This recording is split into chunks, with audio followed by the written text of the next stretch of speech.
Welcome back, Potter fans. It's nice to see you all again. And as we hit round 2 of stage 4 here in Victoria, I know you're all at home, especially if you live in Victoria, because you're not allowed out.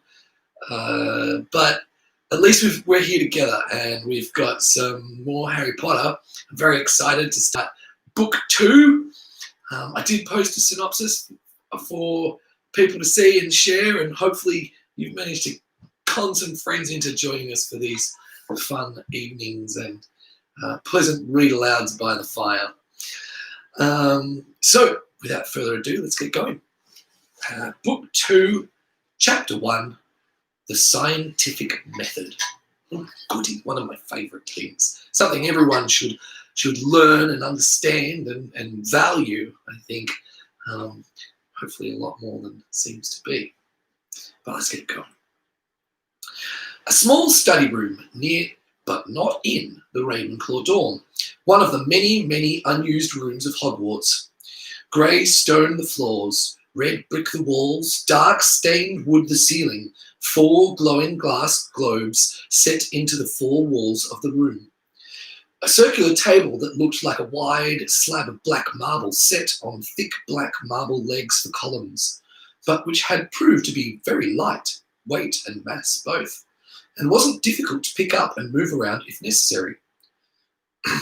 2 comfortably cushioned chairs, which had seemed at first to be locked to the floor in inconvenient places, but which would, the 2 of them had finally discovered, scoot around to where you stood as soon as you leaned over in a posture that looked like you were about to sit down. There also seemed to be a number of bats flying around the room. There was where future historians would one day record, if the whole project ever actually amounted to anything, the scientific study of magic had begun, with 2 young first-year Hogwarts students, Harry James Potter Evans Verres, theorist, and Hermione Jean Granger, experimenter and test subject.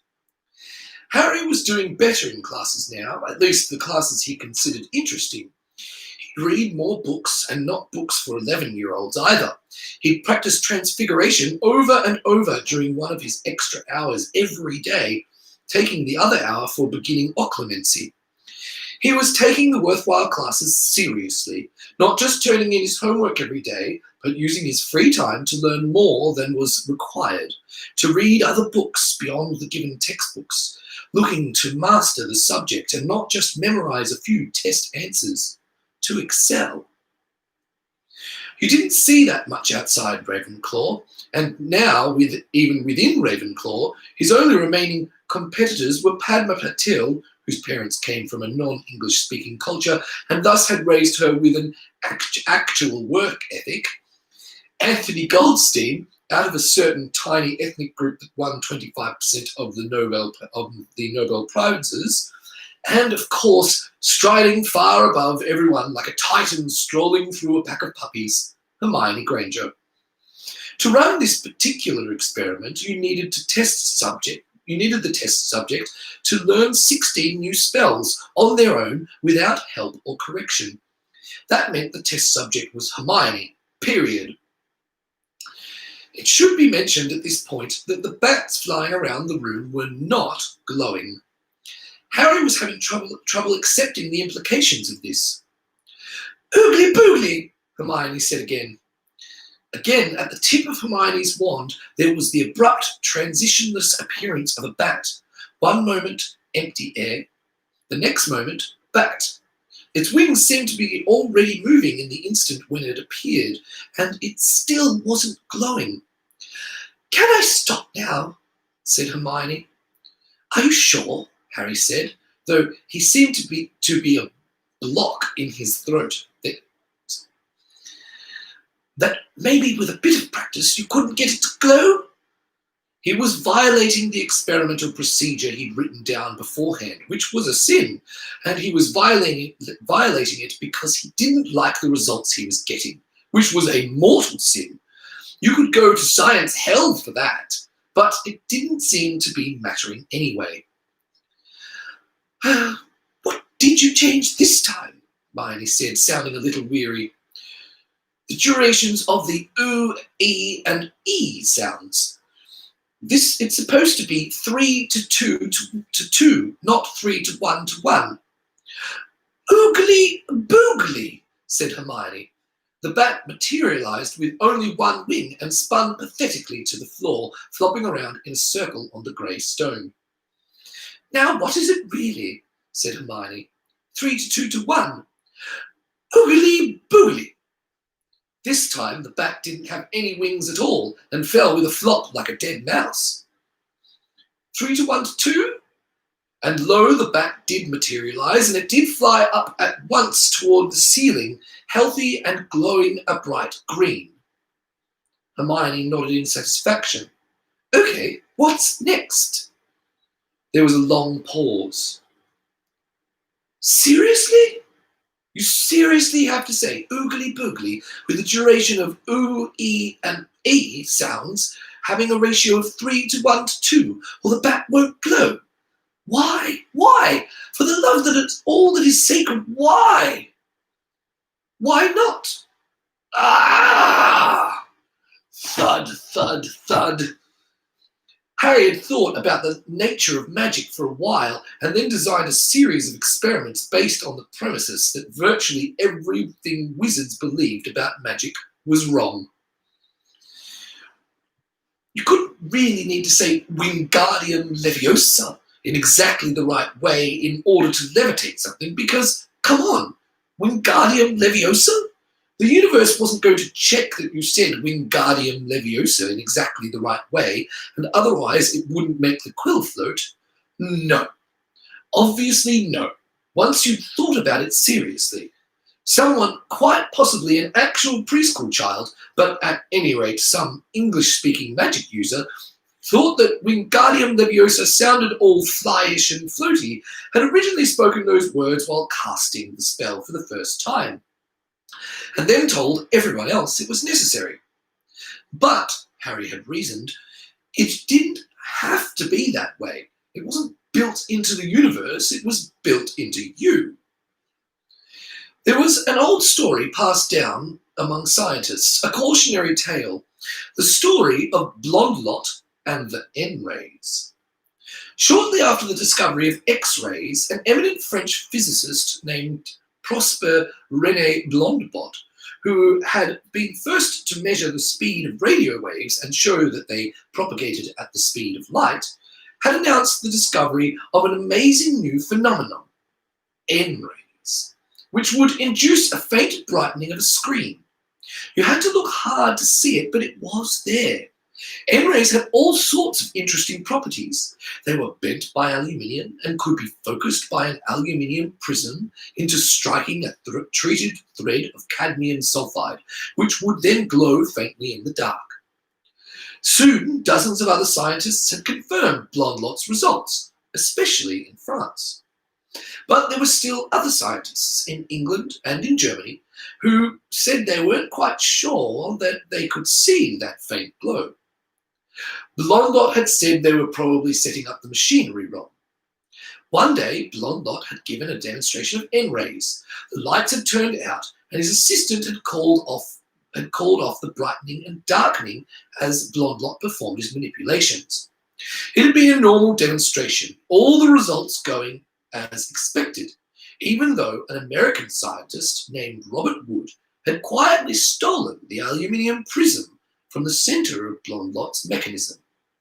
And that had been the end of N-rays. Reality, Philip K. Dick had once said, is that which, when you stop believing in it, doesn't go away. Blondlot's sin had been obvious in retrospect. He should have told his assistant what he was doing. Sorry, he shouldn't have told his assistant what he was doing. Blondlot should have made sure that the assistant didn't know what was being tried or when it was being tried before asking him to describe the screen's brightness. It could have been that simple. Nowadays it's called blinding, and it is one of the things modern scientists took for granted. If you were doing a psychology experiment to see whether people got angrier when you hit them over the head with red truncheons than with green truncheons, you didn't get to look at the subjects yourself and decide how angry they were. You would snap photos of them after they'd been hit with the truncheon and send the photos off to a panel of raters who would rate it on a scale of 1 to 10 how angry each person looked, obviously without knowing what colour of truncheon they'd been hit with. Indeed, there was no good reason to tell the raters what the experiment was about at all. You certainly couldn't tell the experimental subjects that you thought they ought to be angrier when hit with red truncheons. You just offer them £20, lure them into a test room, hit them with a truncheon, colour randomly assigned of course, and snap the photo. In fact, the truncheon hitting and photo snapping would be done by an assistant who hadn't been told about the hypothesis, so he couldn't look expectant, hit harder, or snap the photo at just the right time. Blondlot had destroyed his reputation with the sort of mistake that would get a failing grade and probably derisive laughter from the teacher's assistant in a first-year undergraduate course on experimental design in 1991. But this had been a bit longer ago, in 1904, and so it had taken months before Robert Wood had formulated the obvious alternative hypothesis and figured out how to test it. And dozens of other scientists had been sucked in. More than 2 centuries after science had gotten started, that late in scientific history, it still hadn't been obvious, which made it entirely plausible that in the tiny wizarding world where science didn't seem much known at all, no one had ever tried the first, the simplest, the most obvious thing that any modern scientist would think to check. The books were full of complicated instructions for all the things you had to do exactly right in order to cast the spell. And Harry had hypothesized that the process of obeying these instructions, of checking that you were following them correctly, probably did do something. It forced you to concentrate on the spell. Being told to just wave your hand and wish probably wouldn't work as well. And once you believed the spell was supposed to work a certain way, once you had practiced it that way, you might not be able to convince yourself that it could work any other way. If you did the simple but wrong thing and tried to test the alternative forms yourself, but what if you didn't know what the original spell had been like? What if you gave Hermione a list of spells she hadn't studied yet, taken from a book of silly prank spells in the Hogwarts library, and some of those spells had the correct and original instructions, while others had one changed gesture, one changed word? What if you kept the instructions constant, but told her that a spell supposed to create a red worm was supposed to create a blue worm instead? Well, in that case, it had turned out Harry was having trouble believing his results here.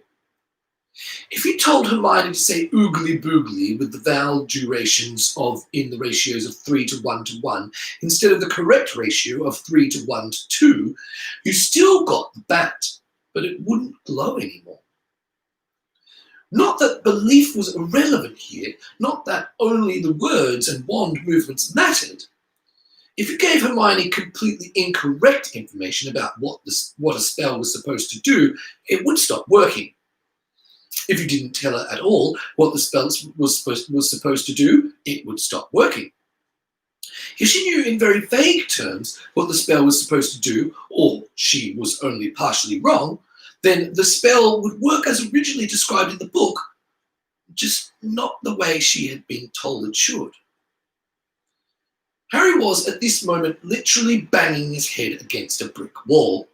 Not hard, he didn't want to damage his precious brains, but if he didn't have some outlet for his frustration, he would spontaneously catch on fire. Thud, thud, thud. It seemed the universe actually did want you to say Wingardium Leviosa, and it wanted you to say it in a certain exact way, and it didn't care what you thought the pronunciation should be any more than it cared how you felt about gravity. Why? The worst part of it was the smug, amused look on Hermione's face. Hermione had not been okay with sitting around obediently following Harry's instructions without being told why. So Harry had explained to her what they were testing. Harry had explained why they were testing it. Harry had explained why probably no wizard had tried it before them. Harry had explained that he was actually fairly confident of his prediction. Because, Harry had said, there was no way the universe actually wanted you to say Wingardium Leviosa. Hermione had pointed out that this was not what her book said. Hermione had asked if Harry really thought he was smarter at 11 years old and just over a month into his Hogwarts education than all the other wizards in the world who disagreed with him. Harry had said the following exact words. Of course. Now, Harry was staring at the red brick directly in front of him and contemplating how hard he would have to hit his head in order to give himself a concussion that would interfere with his long-term memory formation and prevent him from remembering this later. Hermione wasn't laughing, but he could feel her intent to laugh, radiating out from behind him like a dreadful pressure on his skin. Sort of like knowing you were being stalked by a serial killer. Only worse. Say it, Harry said. I wasn't going to, said the kindly voice of Hermione Granger. It didn't seem very nice. Just get it over with.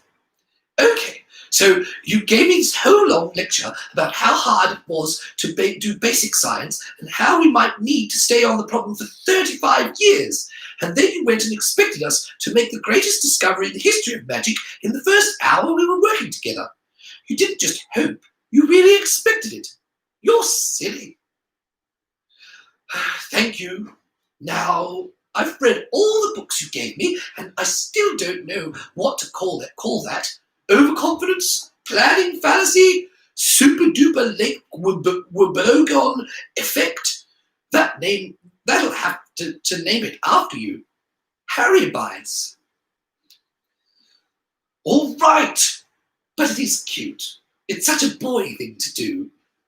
Drop dead. Oh, you say the most romantic things.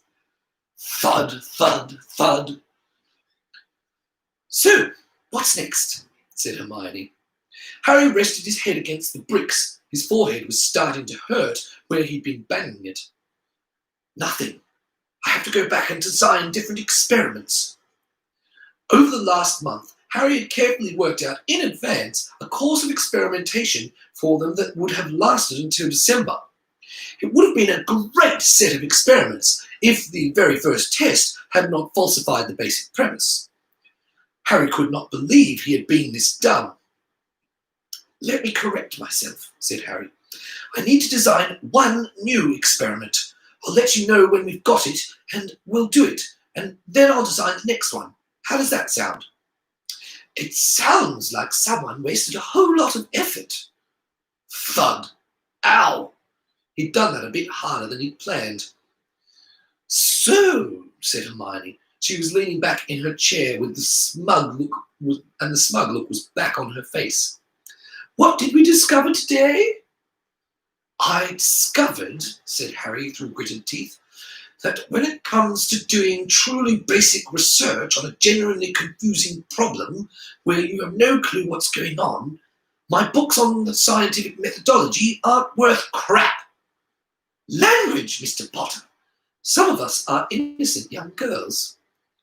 Fine, but if my books aren't worth crap, aren't worth a carp, that's a kind of fish, not anything bad, they would have given me the following important piece of advice. When there's a confusing problem, you're just starting out and you have to have a falsifiable hypothesis, go test it. Find some simple, easy way of doing a basic check and do it right away.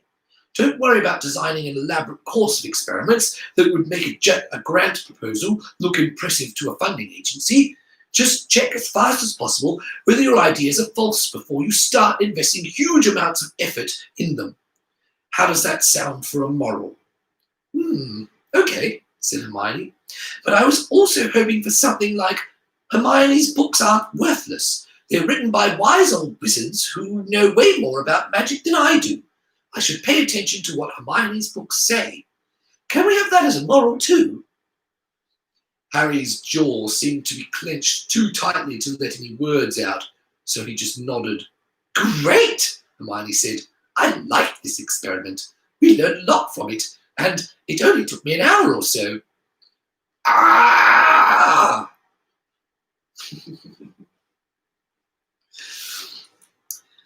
In the dungeons of Slytherin, an unused classroom lit with an eerie light, much brighter this time and coming from a small crystal globe with a temporary enchantment, but eerie green light nonetheless, casting strange shadows from the dusty desks. Two boy-sized figures in cowled grey cloaks, no masks, had entered in silence and sat down in two chairs opposite the same desk. It was the second meeting of the Bayesian conspiracy. Draco Malfoy had been sure Draco Malfoy hadn't been sure if he should look forward to it or not. Harry Potter, judging by the expression on his face, didn't seem to have any doubts on the appropriate mood. Harry Potter looked like he was ready to kill someone. "Hermione Granger," said Harry Potter, just as Draco was opening his mouth. "Don't ask." He couldn't have gone on another date, could he? Thought Draco, but that didn't make any sense. "Harry," said Draco, "I'm sorry, but I have to ask this anyway. Did you really order the Mudblood girl an expensive moleskin pouch for her birthday?" "Yes, I did. You've already worked out why, of course." Draco reached up and raked his fingers through his hair in frustration, his cowl brushing the back of his hand. He hadn't been quite sure why, but now he couldn't say so. And Slytherin knew he was courting Harry Potter. He'd made it obvious enough in defense class. "Harry," said Draco, "people know I'm friends with you. They don't know about the conspiracy, of course, but they know we're friends, and it makes me look bad when you do that sort of thing." Harry Potter's face tightened. "Anyone in Slytherin who can understand the concept of acting nice towards people you don't actually like should be ground up and fed to pet snakes." If they can't understand that. "There are a lot of people in Slytherin who don't," Draco said, his voice serious. "Most people are stupid, and you have to look good in front of them anyway." Harry Potter had to understand that if he wanted to get anywhere in life. "What do you care what other people think? Are you really going to live your life needing to explain everything you do to the dumbest idiots in Slytherin, letting them judge you? I'm sorry, Draco, but I'm not lowering my cunning plots to the level of what the dumbest Slytherins can understand, just because it might make you look bad otherwise. Not even your friendship is worth that. It would take all the fun out of life. Tell me, you haven't ever thought the same thing when someone in Slytherin is being too stupid to breathe, that it's beneath the dignity of Malfoy to have to pander to them? Draco genuinely hadn't, ever. Pandering to idiots was like breathing. You did it without thinking about it. "Harry," Draco said at the last, "just doing whatever you want without worrying about how it looks isn't smart. The Dark Lord worried about how he looked. He was feared and hated, and he knew exactly what sort of fear and hate he wanted to create. Everyone has to worry about what other people think." The cowled figure shrugged. "Perhaps remind me sometime to tell you about something called Asher's conformity experiment. You might find it quite amusing.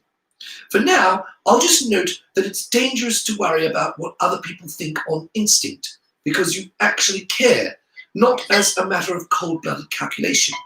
Remember, I was beaten and bullied by older Slytherins for 15 minutes, and afterward I stood up and graciously forgave them, just like the good and virtuous boy who lived ought to do. But my cold-blooded calculations, Draco, tell me that I have no use for the dumbest idiots in Slytherin, since I don't own a pet snake." So I have no reason to care what they think about how I conduct my duel with Hermione Granger. Draco did not clench his fist in frustration. She's just some mudblood, Draco said, keeping his voice calm rather than shouting. If you don't like her, push her down the stairs. Ravenclaw would know. Have Pansy Parkinson push her down the stairs. You wouldn't even have to manipulate her. Offer her a sickle and she'll do it. I would know. Hermione beat me in a book reading contest. She's getting better grades than me. I have to defeat her with my brain, or it doesn't count. She's just a mudblood. Why do you respect her that much? She's a power among Ravenclaws. Why do you care what some powerless idiot in Slytherin thinks? It's called politics, and if you can't play it, you can't have power. Walking on the moon is power. Being a great wizard is power.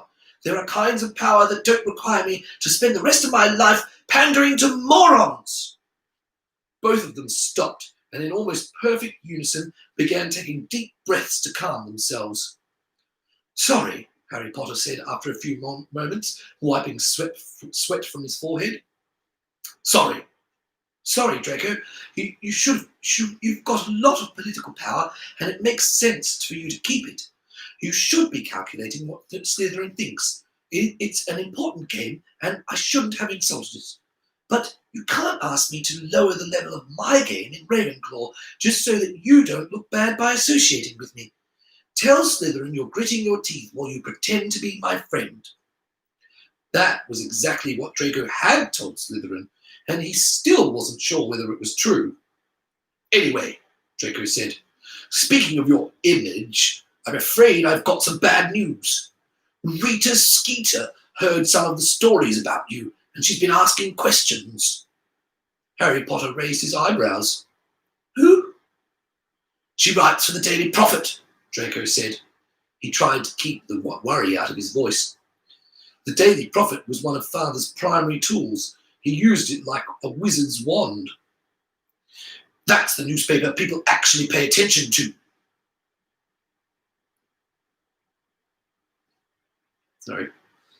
Rita Skeeter writes about celebrities and, as she puts it, uses her quill to puncture their overinflated reputations. If she can't find any rumours about you, she'll just make up her own. I see, said Harry Potter, his green-lit face looking very thoughtful beneath the cowl. Draco hesitated before saying what he had to say next. By now, someone had certainly reported to Father that he was courting Harry Potter, and Father would also know that Draco had written home about it, and Father would understand that Draco didn't think he could actually keep it a secret, which sent a clear message that Draco was practicing his own game now, but still on Father's side, since if Draco had been tempted away, he would have been sending false reports. It followed that Father had probably anticipated what Draco was about to say next. Playing the game for Father for real was a rather unnerving sensation, even if they were on the same side. It was, on the one hand, exhilarating, but Draco also knew that in the end it would turn out that Father had played the game better. There was no other way it could go. Harry, Draco finally said, this isn't a suggestion. This is my advice, just the way it is. My father could almost certainly quash that article, but it would cost you. But Father had been expecting Draco to tell Harry Potter exactly that was not something Draco said out loud. Harry Potter would work it out on his own, or not. But instead, Harry Potter shook his head, smiling beneath the cowl. I have no intention of trying to quash Rita Skeeter. Draco didn't even try to keep the incredulity out of his voice. You can't tell me you don't care what the newspaper says about you. I care less than you might think, said Harry Potter. But I have my own ways of dealing with the likes of Skeeter. I don't need Lucius's help. A worried look came over Draco's face before he could stop it. Whatever Harry Potter was about to do next, it would be something Father wasn't expecting. and Draco was feeling very nervous about where that might lead. Draco also realised that his hair was getting sweaty underneath the cowl.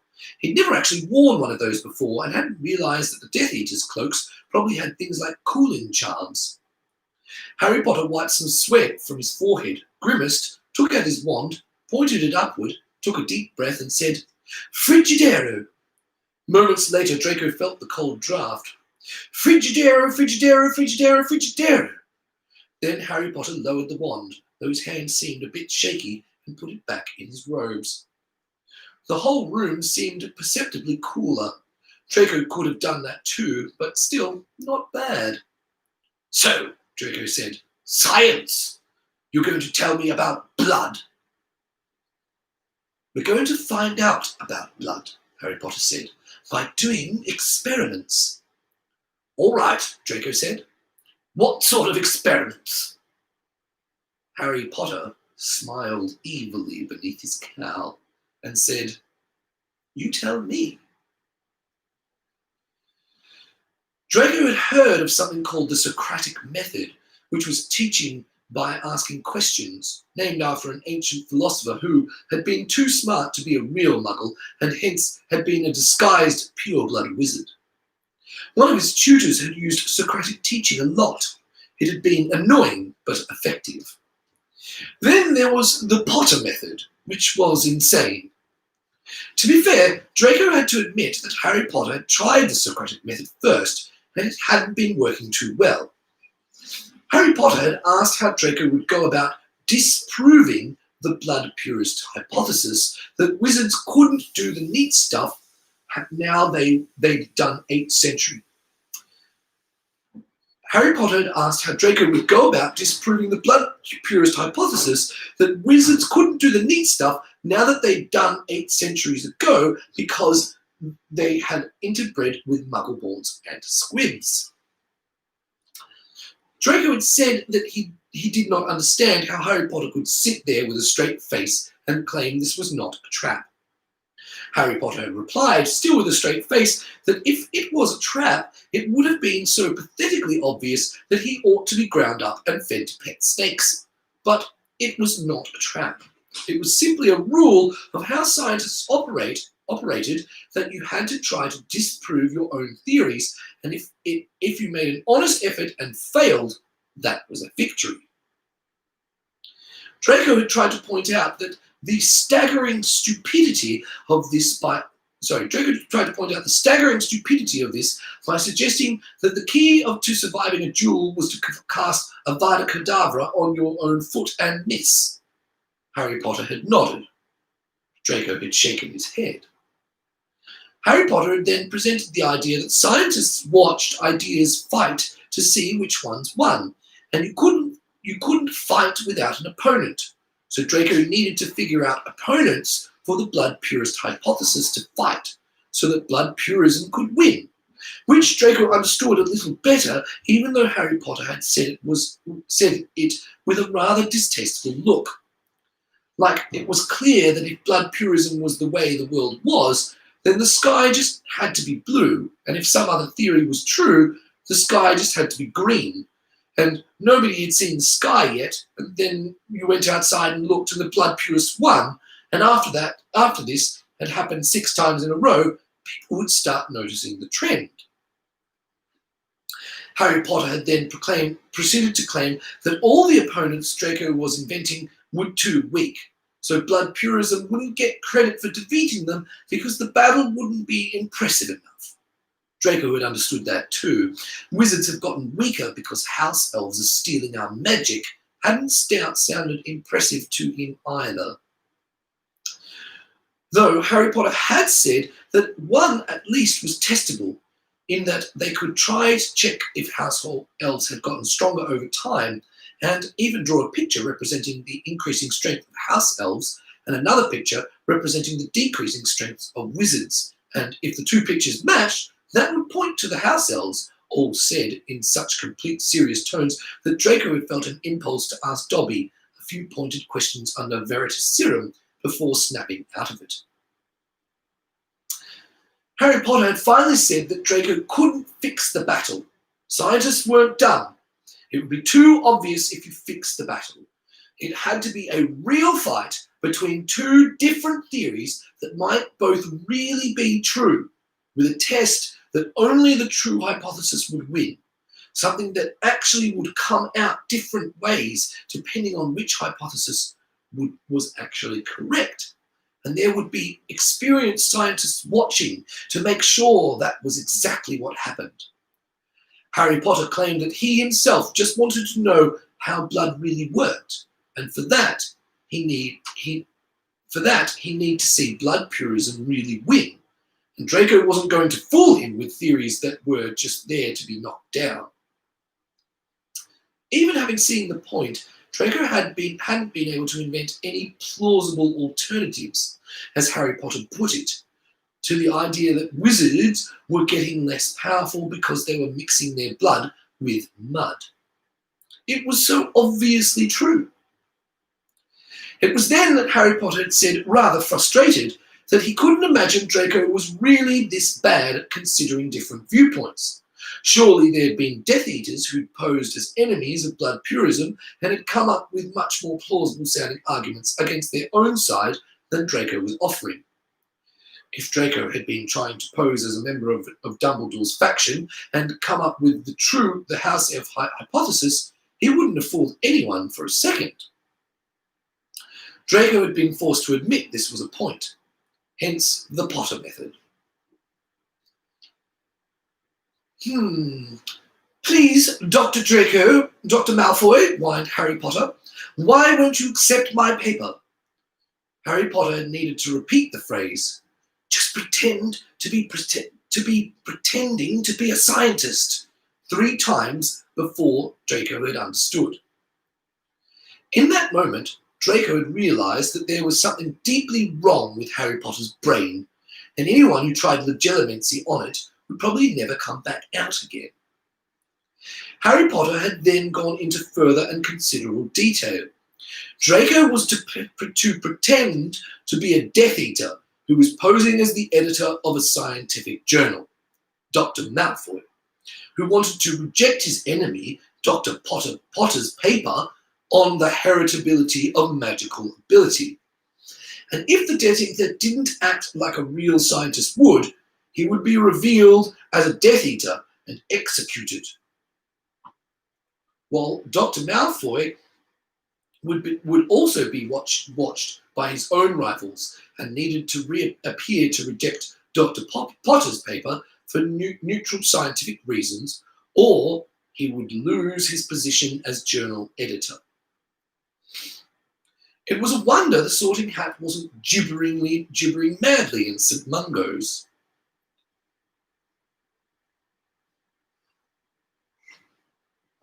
It was also the most complicated thing anyone had ever asked Draco to pretend, and there was no possible way he could have refused the challenge.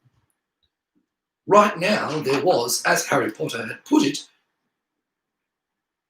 right now they were, as Harry Potter had put it, getting in the mood. Speaking of mood, just got to fix the fireplace. All right.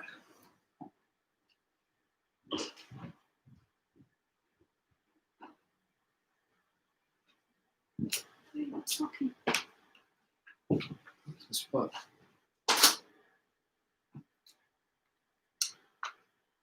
Communicate. I'm afraid, Dr. Potter, that you wrote this in the wrong colour of ink, Draco said. Next. Dr. Potter's face did an excellent job of crumpling in despair, and Draco couldn't help but feel a flash of Dr. Malfoy's glee, even though the Death Eaters was only pretending to be Dr. Malfoy.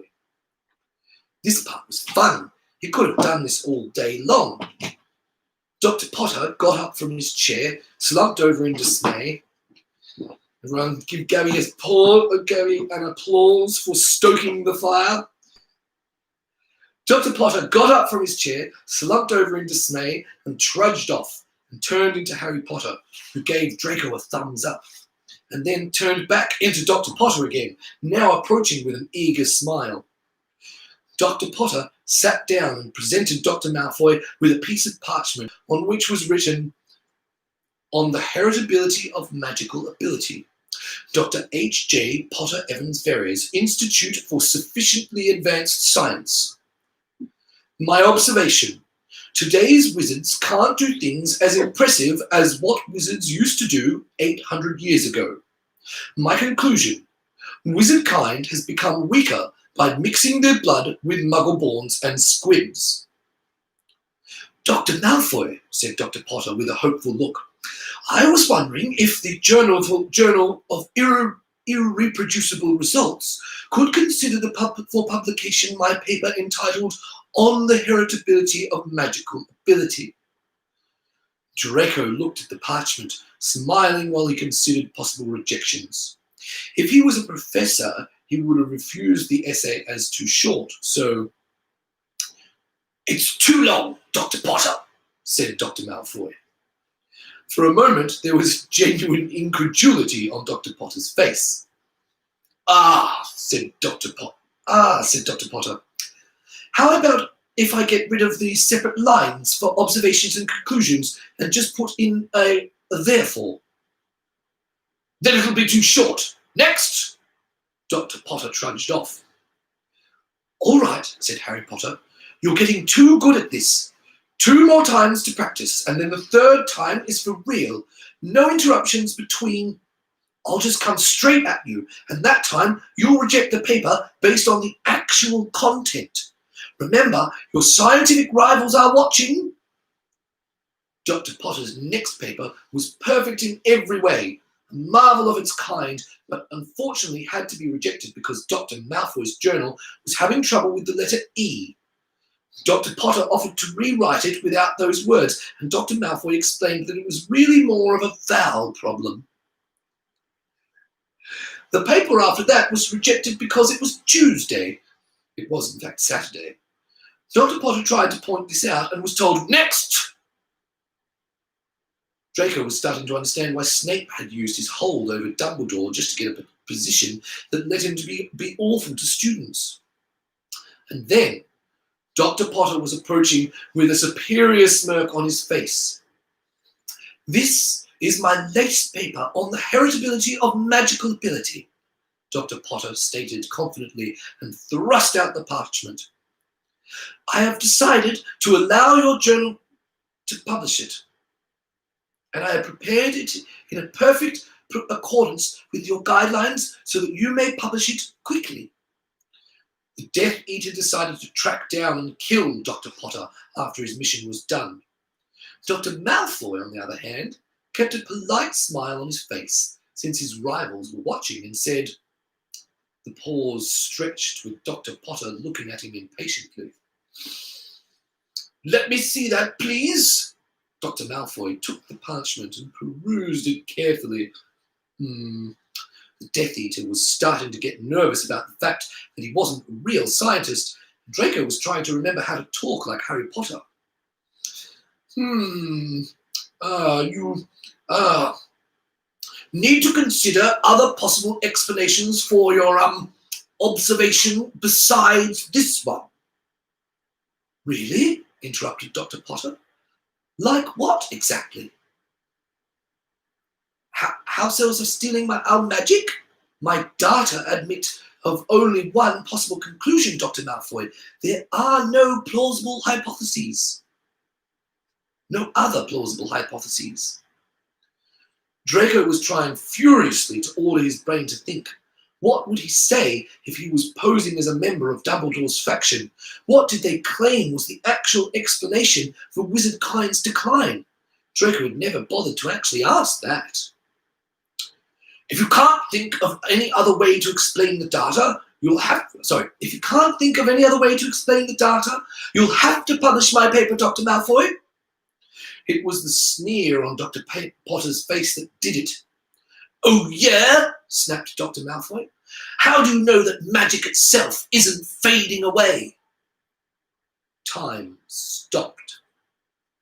Draco and Harry Potter exchanged looks of appalled horror. Then Harry Potter spat something that was probably an extremely bad word if you'd been raised by muggles. "I didn't think of that," said Harry Potter, "and I should have. The magic goes away. Damn, damn, damn." The alarm in Harry Potter's voice was contagious. Without even thinking about it, Draco's hand went into his robes and clutched at his wand. He thought that the House of Malfoy was safe, so long as you only married into families that could trace their bloodlines back 4 generations, you were supposed to be safe.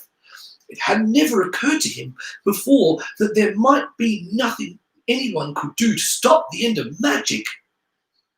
"Harry, what do we do?" said Draco, his voice rising in panic. "What do we do?" "Let me think." After a few moments, Harry grabbed from a nearby desk the same quill and roll of parchment he'd used to write his pretend paper and started scribbling something. "We'll figure it out," Harry said, his voice tight. "If magic is fading out of the world, we'll figure out how fast it's fading and how much time we have left to do something, and then we'll figure out why it's fading, and then we'll do something about it. Draco, have wizarding powers been declining at a steady rate, or have there been sudden drops?" I don't know." "You told me that no one had matched the 4 founders of Hogwarts, so it's been going on for at least 8 centuries then. You can't remember hearing about the problem suddenly appearing 5 centuries ago, or anything like that." Draco was trying frantically to think. "I always heard that nobody was as good as Merlin, and then after that, nobody as good as the founders of Hogwarts." "All right," Harry said. He was still scribbling. "Because 3 centuries ago is when muggles started to not believe in magic, which I thought might have something to do with it. And about a century and a half ago was when muggles began using a kind of technology that stops working around magic, and I was wondering if it might also go the other way around." Draco exploded out of his chair, so angry he could hardly even speak. "It's the muggles!" "Damn it!" roared Harry. "Weren't you even listening to yourself?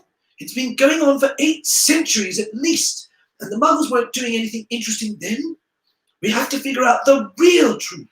The muggles might have something to do with this, but if they don't, and you go blaming everything on them, and that stops us from figuring out what's really going on, then one day you're going to wake up in the morning and find out that your wand is just a stick of wood." Draco's breath stopped in his throat. His father often said, "Our wands will break in our hands," in his speeches, but Draco had never really thought before about what that meant. It wasn't going to happen to him after all. And now suddenly it seemed very real, just a stick of wood. Draco could imagine just what it would be like to take out his wand and try to cast a spell and find that nothing was happening. That could happen to everyone.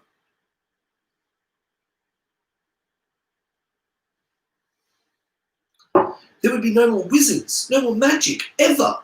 Just muggles who had a few legends about what their ancestors had been able to do. Some of the muggles would be called Malfoy, and that would be all that was left of their name. For the first time in his life, Draco realised why they were Death Eaters. He'd always taken for granted that becoming a Death Eater was something you did when you grew up. Now Draco understood. He knew why Father and his friends had sworn their lives to prevent the nightmare from coming to pass. There were things you couldn't just stand by and watch happen. But what if it was going to happen anyway? What if all the sacrifices, all the friends they'd lost to Dumbledore, the family they'd lost, what if it had all been for nothing? "Magic can't be fading away," Draco said. His voice was breaking. "It wouldn't be fair." Harry stopped scribbling and looked up. His face had an angry expression. "Your father never told you that life isn't fair?" Father had said that every single time Draco used the word. But it's just too awful to believe." "Draco, let me introduce you to something I call the Litany of Tasky. It changes every time you use it. On this occasion, it runs like so. If magic is fading out of the world, I want to believe that magic is fading out of the world. If magic is not fading out of the world, I want not to believe that magic is fading out of the world. Let me not become attached to beliefs I may not want. If we're living in a world where magic is fading, that's what we have to believe. We have to know what's coming so we can stop it, or in the very worst case, be prepared to do what we can in the time we have left. Not believing it won't stop it from happening. The only question we have to ask is whether magic is actually fading. And if that's the world we live in, then that's what we want to believe. Litany of Gwendolen. What's true is already so. Owning up to it doesn't make it worse. Got that, Draco? I'm going to make you memorize it later. It's something you're going to repeat to yourself anytime you start wondering if it's a good idea to believe something that isn't actually true. In fact, I want you to say it right now. What's true is already so. Owning up to it doesn't make it work. Say it. What's true is already so. Repeated Draco, his voice trembling. Owning up to it doesn't make it worse. If magic is fading, I want to believe that magic is fading. If magic is not fading, I want to believe that magic is not fading. Say it. Draco repeated back the words, the sickness churning in his stomach. Good, Harry said. Remember, it might not be happening, and then you won't have to believe it either. First, we just want to know what's actually going on, which world we actually live in. Harry turned back to his work, scribbled some more, and then turned to the parchment so Draco could see it. Draco leaned over the desk, brought the green light, and Harry brought the green light closer. Observation. Wizarding isn't as powerful now as it was when Hogwarts was founded. Hypotheses. Number 1. Magic itself is fading. Number 2. Wizards are interbreeding with muggles and squibs. Number 3. Knowledge to cast powerful spells is being lost. Number 4. Wizards are eating the wrong foods as children, or something else besides blood is making them grow up weaker. Number 5. Muggle technology is interfering with magic. Parentheses, since 800 years ago. Number 6. Stronger wizards are having fewer children. Parentheses, Draco equals only child. Check if 3 powerful wizards, Quirrell, Dumbledore, Dark Lord, had any children. Tests. All right, Harry said. His breathing sounded a little calmer.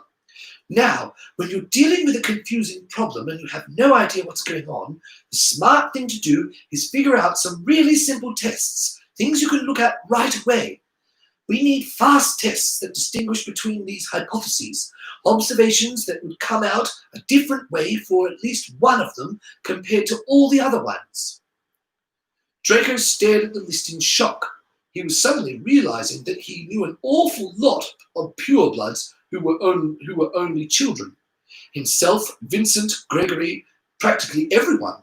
The 2 most powerful wizards everyone talked about were Dumbledore and the Dark Lord, and neither had any children, just like Harry had suspected. It's going to be really hard to distinguish between 2 and 6. Just a reminder, 2's wizards are interbreeding with muggles and squibs, and 6 is stronger wizards having fewer children. Harry said, it's in the blood either way. You have to try and track the decline of wizardry and compare that to how many kids different wizards were having and measure the abilities of muggleborns compared to purebloods. Harry's fingers were tapping nervously on the desk. Let's just lump 6 in with 2 and call them blood hypotheses for now. 4 is unlikely because everyone would notice a sudden drop when the wizards switched to new foods. It's hard to see what would have changed steadily over 800 years.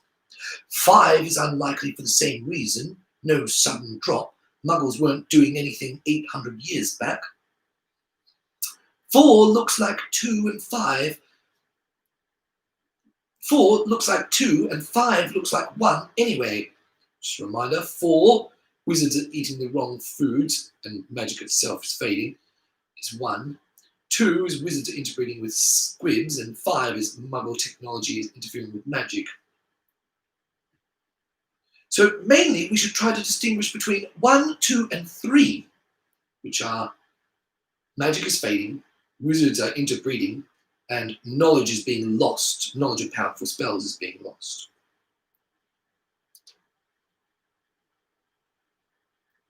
Harry turned the parchment to himself, drew an ellipse around those 3 numbers, turning it back. Magic is fading, blood is weakening, and knowledge is disappearing. What test comes out differently depending on which of those is true?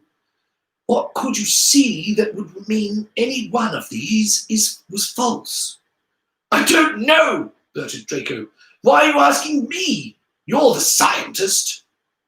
Draco, Harry said, and noted pleading desperation in his voice. I only know what Muggle scientists know.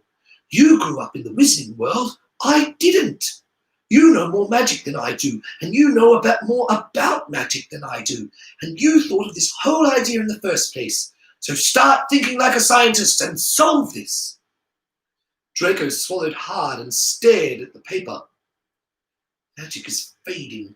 Wizards are interbreeding with muggles. Knowledge is being lost. What does the world look like if magic is fading? Said Harry Potter. You know more about magic. You should be the one guessing, not me. Imagine you're telling a story about it. What happens in the story? Draco imagined it. Charms that used to work would stop working. Wizards wake up and find that their wands are sticks of wood. What does the world look like if the wizarding blood gets weaker? People can't do things their ancestors could do. What does the world look like if knowledge is being lost? People don't know how to cast the charms in the first place, said Draco. He stopped, surprised at himself. That's a test, isn't it? Harry nodded decisively. That's one. He wrote it down on the parchment under tests. A. Are there spells we know but can't cast? 1 or 2. Or are there lost spells no longer known? 3. So that distinguishes between hypothesis 1 and 2 on the one hand and 3 on the other hand, said Harry. Now we need some way to distinguish between 1 and 2, magic fading and blood weakening. How can we tell the difference? What kind of charms did students used to cast in their first year at Hogwarts? Said Draco. If they used to be able to cast much more powerful charms, the blood was stronger. Harry shook his head. Or magic itself was stronger. We have to figure out some way of telling the difference. Harry stood up from his chair, began pacing nervously through the classroom. No, wait, that might still work. Suppose different spells use up different amounts of magical energy. Then if the ambient magic weakened, the powerful spells would die first. But the spells everyone learns in their first year would stay the same. Harry's nervous pacing sped up. It's not a very good test. It's more about powerful wizardry being lost versus all wizardry being lost. Someone's blood could be too weak for powerful wizardry, but strong enough for easy spells. Draco, do you know if more powerful wizards, if within a single era, like powerful wizards from just this century, are more powerful as children? If the Dark Lord had cast the cooling charm when he was 11, could he have frozen the whole room? Draco's face screwed up as he tried to recollect. I can't remember hearing anything about the Dark Lord, but I think Dumbledore's supposed to have done something amazing in his Transfiguration Owls in 5th year. I think other powerful wizards were good at Hogwarts too. Harry scowled, still pacing. They could just be studying hard. Still, if first-year students learned the same spells and seemed about as powerful then as now, we could call that weak evidence favouring 1 over 2. Wait, hold on. Harry stopped where he stood. I have another test that might distinguish between 1 and 2. It could take a while to explain. It uses something that scientists know about blood and inheritance, but it's an easy question to ask. And if we combine my test and your test, and they both come out the same way, that's a strong hint at the answer. Harry almost ran back to the desk, took the parchment and wrote. B. Did ancient first-year students, cast the same sort of spells with the same power as now? Weak evidence for 1 over 2, but blood could also be losing power for wizardry only. C. Additional test that distinguishes 1 and 2 using scientific knowledge of blood. We'll explain later. Okay, said Harry. We can at least try to tell the difference between 1 and 2 and 3. So let's go on with this right away. We can figure out more tests after we do the ones we already have. Now it's going to look a little odd if Draco Malfoy and Harry Potter go around asking questions together. So here's my idea. You go through Hogwarts and find old portraits and ask them about what spells they learned to cast during their first years. They're portraits, so they won't know there's anything odd about Draco Malfoy doing that. I'll ask recent portraits and living people about spells we know but can't cast. No one will notice anything unusual if Harry Potter asks weird questions, and I'll have to do complicated research about forgotten spells, so I want you to be the one to gather the data I need for my own scientific question. It's a simple question, and you should be able to find the answer by asking portraits. You might want to write this down. Ready? Draco sat down again and scrabbled in his book bag for parchment and quill. When it was laid down on the desk, Draco looked up, face determined. Go ahead. Now, I know we've got 2 pages left. I know we're over time, but we've got 2 pages left. I'm just going to quickly finish the chapter. Find portraits who knew a married squib couple. Don't make that face, Draco. It's important information. Just ask recent portraits who are Gryffindors or something. Find portraits who knew a married squib couple well enough to know the names of all their children. Write down the name of each child and whether that child was a wizard, a squib, or a muggle. If they don't know whether the child was a squib or a muggle, write down non-wizard. Write that down for every child the couple had. Don't leave any out. If the portrait only knows the name of the wizarding children, not the names of all the children, then don't write down any data from that couple. It's very important that you only bring me data from someone who knows all the children a squib couple had, well enough to know them all by name. Try to get at least 40 names total if you can, and if you have time for more, even better. Have you got all that? Repeat it, Draco said when he was done writing. When he was done writing, and Harry repeated it. I've got it, Draco said. But why? It has to do with one of the secrets of blood that scientists already discovered. I'll explain when you get back. Let's split up and meet back here in an hour. 6:22 p.m. that should be. Are we ready to go? Draco nodded decisively. It was all very rushed, but he'd long since been taught how to rush. Then go, said Harry Potter, and yanked off his cowl cloak and shoved it in his pouch, which began eating it, and, without even waiting for his pouch to finish, spun around and began striding rapidly towards the classroom door, bumping into a desk and almost falling over in his haste. By the time Draco managed to get his own cloak off and stow it in his book bag, Harry Potter was gone. Draco almost ran out the door. Oh, it's only 1 page. So, that brings us to the end of chapter 1 of book 2. So glad you guys are all sticking with me and can't wait for next week. See you then. Bye.